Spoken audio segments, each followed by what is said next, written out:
Uno de los aspectos más descuidados a la hora de hacer un balance histórico de la relación entre el medio ambiente y la sociedad. En el caso de Colombia, esta relación entre hombre y medio ambiente ha sido constante y ha pasado por diversos elementos: el establecimiento de las haciendas productoras agropecuarias, la expedición botánica que dirigió José Celestino Mutis, el establecimiento de los cultivos, por ejemplo, del café, la quina o cosas parecidas, o la explotación minera, o incluso el establecimiento de cultivos ilícitos, han marcado necesariamente las formas de desarrollo social, las formas de establecimiento de una economía e incluso las opciones hacia el futuro.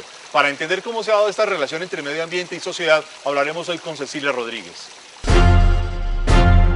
Cecilia Rodríguez es quizás una de las personas que más conoce y más se ha comprometido con la defensa del medio ambiente en Colombia. Fue una de las primeras ministras de Ambiente, Vivienda y Desarrollo Territorial y también senadora de la República. Durante su ministerio logró realizar una importante gestión en la que se destacó la creación y el diseño de los estímulos a las inversiones ambientales del sector privado. Estimuló la participación comunitaria en lo ambiental con figuras como la creación del programa de promotores ambientales. En la actualidad es la presidenta de la publicación ambiental 14/6.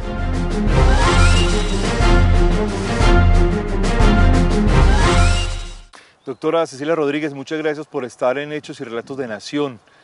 Iniciemos nuestra conversación con una pregunta que muchos colombianos nos hacemos a propósito del Bicentenario.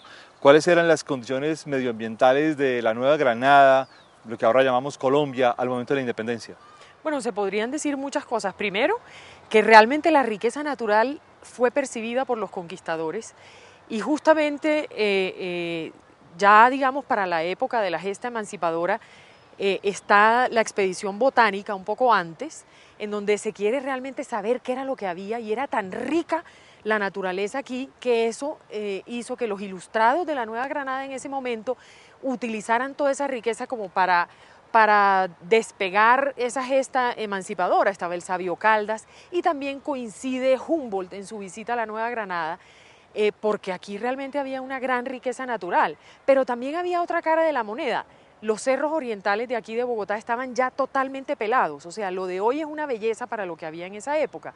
¿Por qué? Porque los españoles decidieron, utilizar todo el cedro para hacer el mobiliario y todas las cosas de los templos, pero además los indios adoraban el nogal y los españoles decidieron también arrasar con el nogal. Perdóneme que la interrumpa, usted dice algo muy interesante, es que lo que vemos ahora es una especie de recuperación medioambiental de la sabana de Bogotá. En el caso de los cerros orientales sí, estamos mejor que en todos los 400 años anteriores, desde la época de la conquista.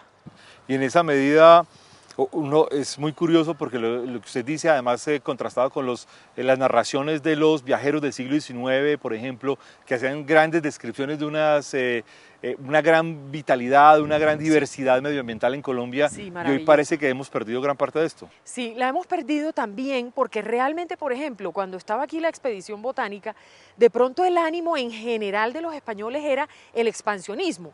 El ánimo de José Celestino Mutis era científico. Entonces, claro, allí todo lo que daba una sensación de generar riqueza, pues había que utilizarlo. Entonces, los recursos forestales, todo había que utilizarlo pues para la riqueza. Entonces, la cultura se fue construyendo a partir de utilizar los recursos naturales como fuente de riqueza. Y eso solamente se viene a romper quizá con la expedición del Código de Recursos Naturales en el año 74 y luego de manera contundente y definitiva con la Constitución del 91. ¿Cuál fue, para no salirnos todavía de ese momento como de la independencia, el impacto medioambiental más importante que tuvieron las luchas de independencia frente a los recursos naturales? Bueno, yo pensaría que obviamente la depredación de los recursos forestales, porque todo, digamos, los españoles llegaron con una consigna muy clara que había que conquistar y quedarse, y para ello pues había que construir, y entonces pues las edificaciones se hacían de madera, y con eso pues se depredó muchísimo de nuestros bosques a partir de ese proceso de... ¿Estará involucrado en todo esto que usted describe, la práctica de estar abriendo permanentemente la frontera agrícola como una especie de modelo español de agricultura, incluso muy diferente al británico empleado en los Estados Unidos? Sí, de agricultura, pero también de tenencia de la tierra, ¿no? O sea, pareciera que la propiedad sobre la tierra fuese muy importante, pero eso también lo estimuló el Estado, especialmente en la Ley 93 de 1931 y en la Ley 200 de 1936, en donde se estimulaba la deforestación. Y en la segunda ley que menciono, la del año 36, en el gobierno de Alfonso López Pumarejo, se le escrituraba la tierra a quien la trabajara o la dominara. Entonces eso lo que hizo fue que muchísima gente pues no estaba haciendo nada de agricultura, sino que tumbaba el bosque para que le escrituraran la tierra, y eso dieron, inclusive pues tenía una penalización, y era que se expropiaban las tierras que no estuviesen trabajadas. En consecuencia, la gente se puso a tumbar los bosques para que no fueran expropiados, pero realmente a la larga el gobierno nunca terminó expropiando y se terminaron acabando con los bosques solamente con un ánimo de posesión de la tierra. Doctora Rodríguez, pero eso que usted nos ha contado, por ejemplo, también se ve en algunas áreas en el país, como la parte norte de Antioquia, una desertización fuerte, algunas zonas del Tolima y el Huila, o Boyacá y Cundinamarca, que han tenido zonas de desertización incluso desde la colonia. ¿Qué ha sucedido en ese contexto? Bueno, se podría decir de dos causas. Una tiene que ver con los nutrientes del suelo y los cambios de uso del suelo. Si tú tienes un suelo en donde había bosque, de pronto tiene una capa vegetal, digamos, no tan rica, tumbas el bosque, las lluvias empiezan a llevarse, por así decirlo, todos esos nutrientes, y se empieza a desertizar. Pero también ha habido políticas de Estado. Por ejemplo, el presidente Rafael Reyes expidió una norma bajo la cual se remuneraba con 23 pesos por hectárea desecada de la laguna de Fúquene, ya que me mencionas el departamento de Boyacá y Cundinamarca. Entonces era importante en ese momento desecar esos grandes humedales que eran tan generosos en su biodiversidad, para utilizarlos para ganadería. Hoy en día esa es una gran zona lechera y cada vez la laguna de Fúquene es más y más pequeña. Lo mismo ha pasado en otras zonas. Por ejemplo, la actividad minera en muchas zonas del país ha desertizado. Este tema de Antioquia y el Huila tiene mucho que ver el tema del cambio de uso del suelo, que se ha venido simplemente lavando, por así decirlo, con lluvias, que dejan de estar esos suelos protegidos por flora importante, por unos recursos forestales que ya no están. Déjeme hacerle una última pregunta antes de pasar al siglo XX. ¿La colonización antioqueña de alguna manera materializa esta idea que hemos venido rodeando del ideal español, de la naturaleza como una especie de enemigo por dominar y que siempre hay que abrir frontera agrícola? Sí, yo pensaría que es posible que eso encarne esa filosofía.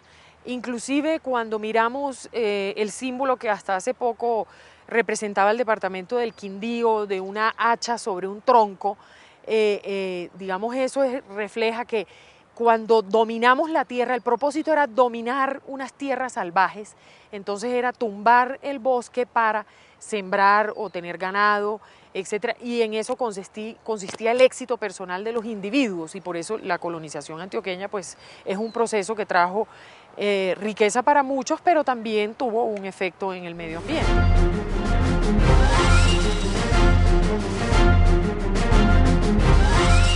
Pasando al siglo XX, hay un fenómeno sustancial para el país, es que el país en el siglo XX se urbaniza, y sobre todo después de la década de 1920.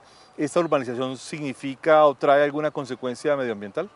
Sí, digamos, yo creo que esa quizá es el cambio de usos de suelo y con su correspondiente afectación ambiental más importante. Primero, en la Constitución de 1886, allí la estructura es municipalista, ¿cierto? Y esto sigue y se profundiza en la Constitución del 91, y todo ese proceso de urbanización y de competencias a nivel de municipios, van creciendo los municipios, pero de pronto no tenían la fortaleza institucional para manejar las competencias que les tocaba. Entonces, por ejemplo, ¿cómo afecta al medio ambiente toda esta urbanización? empiezan los alcantarillados a manejar muchísimas más aguas residuales de toda esta población que vive en estas nuevas ciudades y hacerse los vertimientos a los ríos. Entonces la calidad de nuestros ríos empieza a verse afectada de una manera drástica. Hoy en día todavía tenemos al río Bogotá sin un tratamiento adecuado. Entonces imagínense ustedes, el río Bogotá vierte al río Magdalena. Medellín vierte sus aguas residuales con un tratamiento que no es de toda la ciudad, parcial, al río Cauca, que vierte al río Magdalena. Cali también vierte al río Cauca, que también vierte al río Magdalena. Toda la gran Colombia urbana, por ejemplo, vierte sus aguas residuales a los ríos, y el río Magdalena es el gran damnificado.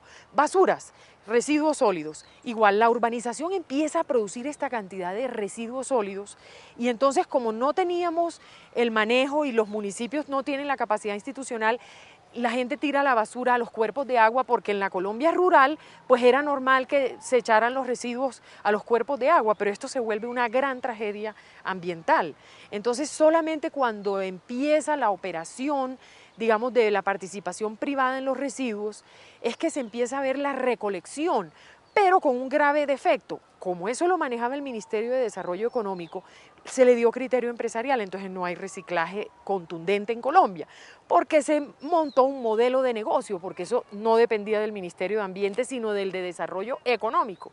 O sea, se dio visión empresarial al manejo de los residuos. Entonces, si ves como toda la urbanización, con una falta de visión de sostenibilidad, produce un gran, digamos, afectación ambiental. ¿Y esto empata de alguna manera con el desarrollo industrial de la década de 1930 y 1940 en adelante? Sí, sí, correcto. Eso coincide con todo eso, porque además llegan industrias que se empiezan a crear en Colombia entre los 30 y los 40, industrias cuyas tecnologías no son ambientalmente amigables. Y bueno, empiezan las emisiones de aire, material particulado, ruido, obviamente las emisiones de CO2, en fin. Y solamente con la expedición de la Ley 99 en el año 93, producto de la Constitución del 91, es que realmente empieza a haber una normatividad que regula a las industrias y obviamente el proceso de urbanización, y ya empieza la cosa a cambiar. Pero quiere decir esto entonces que antes de esta ley del año 93 no había una especie de acción medioambiental en el país.